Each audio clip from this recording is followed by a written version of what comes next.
Bratia Grimovci, zavranení bratia. Žil jeden otec a ten mal 7 synov. Tešil sa z nich, ale v kútiku duše jednostaj po dceruške túžil. Vtedy by som pokojne umrel, keby som si dievčatko mohol k srdci privinúť. Pravieval svojej žene. Ako áno, ako nie, napokon Pán Boh otcové prosby vypočul. A v chalúpe zaznel plač utešeného, ale slabého, nedoživného dievčatka. Otec sa veľmi naľakal, že dievčatko na onen svet odíde nepokrstené. Synovia moji, zoberte čbán a utekajte po vodu. Ponáhľajte sa, inak vaša jediná sestrička umrie, nepokrstená. Prikázal otec synom. Chlapci sa k potoku rozbehli, šantili, vystrájali a žbánok na marné kúsky rozbili. Otec s mamkou na deti čakali, o synov i dievčatko zastrachovali, ale synovia sa nevracali. Vtedy sa otec rozhneval a vyriekol strašnú kliatbu. Bodaj by ste sa na havrany premenili. Len čo to dopovedal, nad dvorom zakružilo 7 čiernych havranov. Žalostne zakrákali, krídlami zamávali a na veky zmizli v dielave. Nešťastní rodičia sa dlho pre stratených synov trápili, ale kliatbe od pomôcť nevedeli. Aspoň, že im Pán Boh to dievčatko pri živote uchoval. Prešli roky, z dievčatka vyrástla utešená dievčina a tá sa rodičov ústavične vypýtovala, dobiedzala, či ona naozaj nikoho nemala, ani bračeka, ani sestričku. Rodičia dlho pravdu tajili, napokon dievčine cudzí vyjavili, že veru mala ona 7 bratov. Ale pre ňu sa na havrany premenili a vtedy o nich nik nechyroval. Od toho dňa dievčina toľko do rodičov domrzala, kým ju na cestu nevyprevadili, že ona véru nevráti, len keď si bratov oslobodí. Smelá dievčinka kráčala dňom i nocou, keď už bola veľmi unavená. Pritúľkala sa na noc k starému buku alebo vrbe.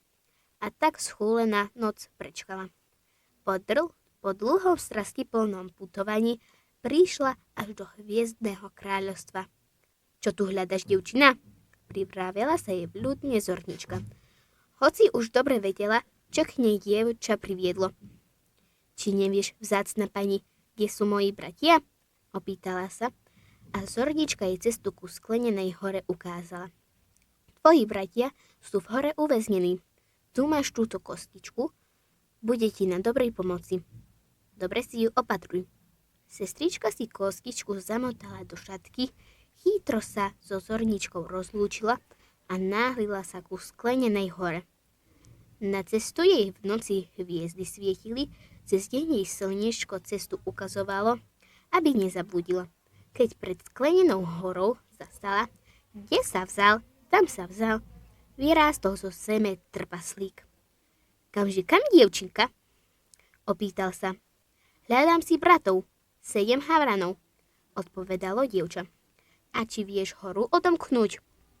Opýtal sa mužiček, no nečakal, čo dievčička na to a prepadol sa do zeme. Dievčina vytiahla z vrecka šatku, do ktorej ukryla kostičku. Ale beda, kostičky nikde. Statočná sestra si odrezala z ruky malíček a odomkla sklenenú horu. Len čo strčila prstík do zámky, brána sa rozletela a ona vošla dnu. Chodila po hore, na bratov volala, kým neprišla k opuskenému domčeku. Zaklopala a že sa jej nik neohlásil. Smelo vošla dnu, na veľkom stole bolo prestreté pre 7. Unavene hladné dievča si ujedlo z každého zlatého tanierika a upilo z každého zlatého pohárika.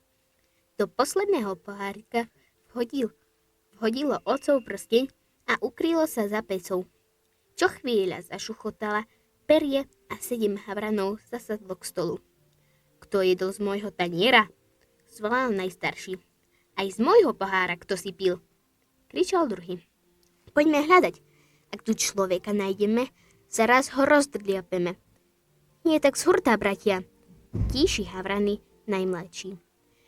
Čo otcov prsteň na dne pohárika našiel?